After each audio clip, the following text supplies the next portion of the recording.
Hi, everyone. Welcome to meal kit number 5 for the week of June 23rd to 27th at Curated by Beckta. Welcome back to the Green Kitchen. Everyone seems to be commenting on my green kitchen. It's fun to cook in here. So last week we did the barbecue, but tonight is a bit of a thunderstorm, so we decided to cook inside. We're going to make this nice and tight today. So we've got a beautiful menu designed by Chef Rich Wilson, but finished by so many of our team. I think we're back to 20 of our management team hired back now. And so thank you for your support because through your purchases of these, we're able to keep hiring more and more people. So it's just amazing. This week is a super easy finish. So if you haven't done this in the past, don't be intimidated. It is really going to be a fun, easy thing to do. We've got a beautiful salad, which I'm going to talk about in a minute. But first thing, I'm going to talk about the sous vide boneless beef short rib, which I've already put in the oven because it takes 25 minutes to finish at 375 degrees. So preheat your oven at 375, throw it in there, and then 10 minutes after the beef goes in, throw the potatoes in. I just added a little bit of olive oil just to keep it moist and throw them right in. You can put them right in with the tins that they came with. So really, really easy. And then we're going to put together our gorgeous salad. So really bright, fresh, summery salad. We've got some cucumber raita here. Please pay attention when you get your meal kit because one of the ramekins is going to have a B on it for buttermilk, and another one's going to have R for raita. So we're going to split this up between two, and we're going to try to do a chef swoosh is what I call it. It's kind of like a Nike swoosh, except the chefs do their fancy thing. Makes it look all pretty. But if you do this at home, you look just like one of the top chefs. It's just great. So we're going to put that on the plate. And we've got a combination of a quick pickle cucumber, fresh cucumbers, and jalapenos. And it's going to go all in the bowl. It comes in a single container. And then we are going to dress it with the almonds that come in here. And if you have a nut allergy, then just stay away from those guys. And we've got a beautiful sumac vinaigrette. So we're getting ready for Canada Day. We got to use lots of Canadian products. So we're going to mix that all around. Don't forget to add some salt and pepper. Pretty much the only ingredient beside olive oil that we don't include with the meal. Really bright and fresh flavors here. And tonight we've got it paired with one of my favorite wines in the world. It's called the Love Block, and it's a Sauvignon Blanc from New Zealand. Now, New Zealand is famous for their Sauvignon Blanc. They have done better than just about anyone in the world. Great Sauvignon Blanc. It just really works in their climate, which is a very moderate climate. Called a Davis 1 for those SOM graduates out there. And just a really long growing season, but never gets really too hot. And that's where Sauvignon Blanc really thrives. And it's so refreshing, especially on these hot days that we've been experiencing lately. So cheers to you guys. And yeah, and so great with this cucumber. I'm gonna read a couple of tasting notes that we got from our rep today, Lauren, and she's terrific. So she does Cave Spring and The Vine, one of our beautiful partners. In 2006, Erica and Kim Crawford, yes, that Kim Crawford, purchased an untamed block of land and coaxed it with organic, biodynamic, and sheer bloody-minded techniques into one of Marlborough's highest vineyards. So they sold Kim Crawford to Vincor, which is actually, ironically, a Canadian company, and they make hundreds of thousands of cases. But they wanted to do the thing that they always hoped for at the beginning, which is just have a great small vineyard that has beautiful wines from it. 100% Sauvignon Blanc fermented in stainless steel in separate batches as determined by soil variation. Aromas of stone fruit, lychee, pineapple, rosewater, and tomato leaf. That's a new one for me. Tangy fruit follows on the palate, which has a lovely viscous texture and tingly acidity. Pair with cucumber salad. I didn't make this up. They actually have this in their tasting note. Maybe Chef Rich got together with Lauren and figured this out that, hey, maybe we'll pair the wine to the food or the food to the wine this week instead of the opposite. but it's just terrific. And so we've got these fresh mint leaves, which are going to come in your kit. And so we're going to rip these up a little bit. It's always great to rip fresh herbs instead of cut them, because it releases their aromas a whole lot better. And plus, the stainless steel, I think, and I'm making this up, actually starts to oxidize the herbs faster. So you always want to use your hands with herbs instead of using a knife, unless you're making a really fine sauce. And there is our beautiful cucumber, mint, almond, raita salad. So that's going to be course 1 on this menu. Now, course 2, let's see how we're doing on the timer, which of course I didn't bring over with me. So this is great. We've got about 9 minutes left on the main course. So the beef, Chef Rich and his team have already done all the hard work for you. So for those of you who are unfamiliar with sous vide, it means under pressure. So you take this short rib and you put it in a plastic bag, and then you cook it very slowly, gently over many hours. And the pressure of it keeps all of the flavor in, and it tenderizes the beef. So short rib is a very flavorful cut, but it's also one that's normally very tough. So you can't grill it like a steak. In this case, you cook it long and slow in the sous vide bag, and then you take it out, and then you're going to roast it in order to finish it off. You're going to caramelize the outsides, which is wonderful. We got the roasted fingerling potatoes in there, and we're going to finish it off with this really great buttermilk dressing that they put together for us. And then we've got this beautiful chimichurri sauce, which is sort of an Argentinian fresh herb sauce. And it's really nice because you get those charred flavors of the beef. And so you need something really fun and bright to pick things up, especially in the hot summertime. The Argentinians know all about hot and summer. So they created this sauce for their famous beef. Okay, so while the stuff is in the oven, we are going to saute the veg. And I love that Chef Rich and his team have put together some butter packs in there as well. So we've got some gorgeous mushrooms, the oyster mushrooms from Christophe Marino, Le Copain in Wakefield, Quebec. And he does such a great job. We just love working with this guy. And some beautiful baby bok choy as well. So we're going to start this guy up. My stovetop is great, but it always takes a minute to get going. So throw your butter in there first, let it melt down a little bit, and then we're going to saute it up.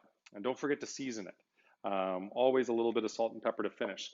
The reason why we don't season certain things ahead of time is that it'll really break down the foods. So the mushrooms and the bok choy will actually release a lot of their liquids, and they won't be fresh. You need to be able to release them right at the last minute. That is such a delicious wine, and it's going to go great with the salad. So butter's melting. We're going to actually skip ahead for a second to dessert. So we've got a strawberry shortcake for you this week. So fresh whipped cream. We've got some macerated strawberries from Quebec. Love the local stuff as much as possible. So we've got this little biscuit. And we open that up. Of course, I'm making a mess, and I'm trying to make things look all pretty for the Instagram pictures that my lovely wife, Maureen, does when I finish the dishes. Okay, butter's melted. Get the mushrooms in there. Get the bok choy in there. And that's going to be nice. Now, I'm going to add a little bit of olive oil because I always like using a pretty high heat. So having a little extra. You know what? I'm going to follow the instructions that Chef Rich put together for me, which was medium-high heat. I need to learn to pay attention to the chefs when they tell me how to do things. So the shortcake, super easy. I just, again, following the directions.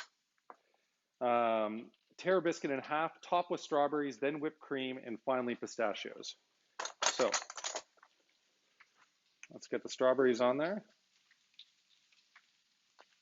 The secret is going to be to try to keep them all on there. And there's this beautiful macerated strawberry juice. Got all of that. I have to clean up that plate for Instagram. And then we go to the whipped cream next. There we go. I almost put the buttermilk dressing on there. That would suck.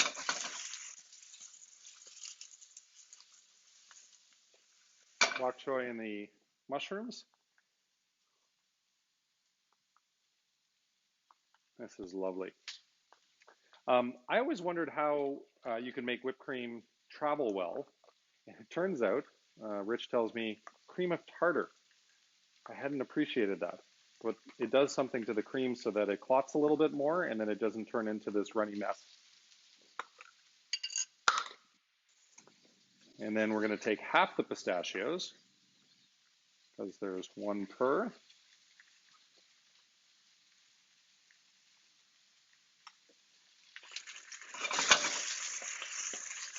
Make sure to keep the bok choy and the mushrooms going on.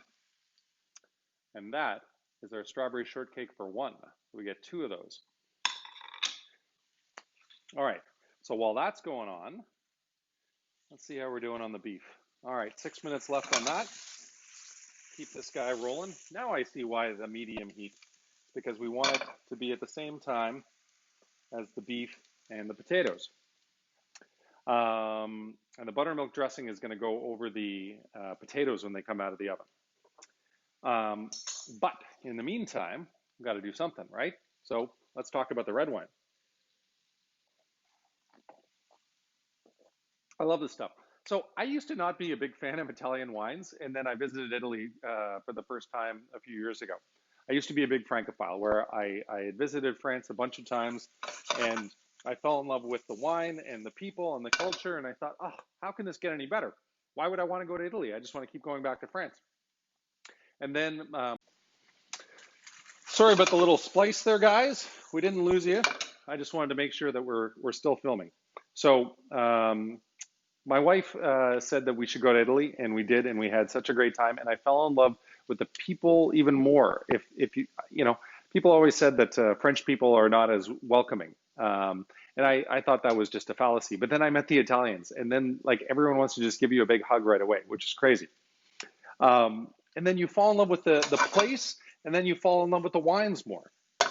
And so I had never had this wine when I was in Italy, but I got turned on to it by my partner Clay recently. And it's a Rafosco grape, and it's from Veneto. And again, going back to Lauren, thank you, Lauren, for these great notes. So Lucio Mossole, I hope I pronounced that correctly. Apologies to the Italians out there if I didn't. So he has 30 hectares of vines, about 50 kilometers northeast of Venice, grown on calcium-rich clay soils. To maintain purity, fermentation of most varietals takes place in traditional glazed concrete tanks. Rafosco is a grape variety native to the Veneto region. The wine spends 6 months aging in these cement tanks. Aromas of berries with notes of cherry, plum, spice, herbs, earth, and tobacco. Great balance, fresh acidity, and slightly rustic. Deep flavors of dark fruit, cocoa spice, wood smoke, soft, long, and charming, and delicious alongside braised meats. Again, I think they were talking to our chef when we were putting this together. So beef's coming out in just a minute, but this is a great wine. And so if you're watching this before you make this dinner, I'm going to suggest that you put this in red wine in the fridge for a little bit, because it actually really comes to live when it's a little bit chilled. The acidity comes out, it's really fresh and vibrant, and that's what you need. So when you braise meats, and in this case through sous vide, you do the same thing. You build up something called glutamic acid, and you want acid in your wine to marry with the acid in the food, so both of them sort of disappear. The meats seem less fatty, and the wine seems less acidic. So when you taste it on its own, it might taste like tart cranberries coming out of the fridge. But then when you taste it with the food, suddenly all this rich, forward, round fruit comes out. So keep that in mind. Stick your red wine in the fridge for a few minutes, bring it down a few degrees in temperature, and it really sings. Okay, so we're gonna get ready to plate. So we've got our plates here. The chimichurri. This guy is almost ready. So the one next step we need to do is mix the potatoes with the buttermilk dressing. I'll put this right on here. Haha, the timer. Thank you, Apple. So our buttermilk dressing, and very important to always season things at the end. So I always like fleur de sel. Gives a little extra crunch to it, and it just doesn't have any of that sort of metallic flavor that you can get out of sort of a normal table salt. So this sort of melts the buttermilk dressing down. I always like to sort of make this up on the fly because the one thing that Rich never gives me is directions on how to plate. And I think everyone should figure out on their own what works for them in terms of plating. You know, we're all going to plate differently. Maybe I make things as they might appear in the restaurant because I've seen Rich's food so much. Next up, we're going to go with the bok choy.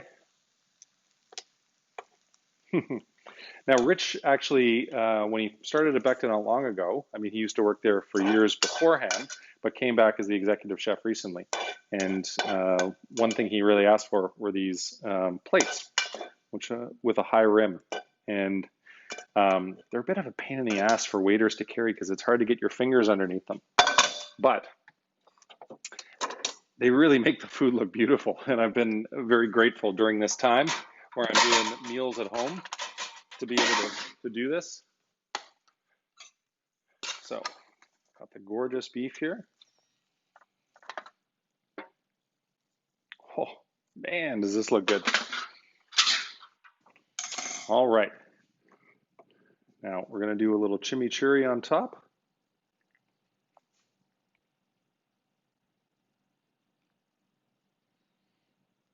Let's strip it down the side. Rich, I'm hoping I'm making you proud tonight. And a little fleur de sel just to top things off. Same thing with the veg. And that is our sous vide braised short rib with braised baby bok choy, le copain oyster mushrooms, fingerling potatoes with the buttermilk dressing. Guys, hope to see you next week. Thanks for all the love and support. We were very grateful, and I really hope you enjoy.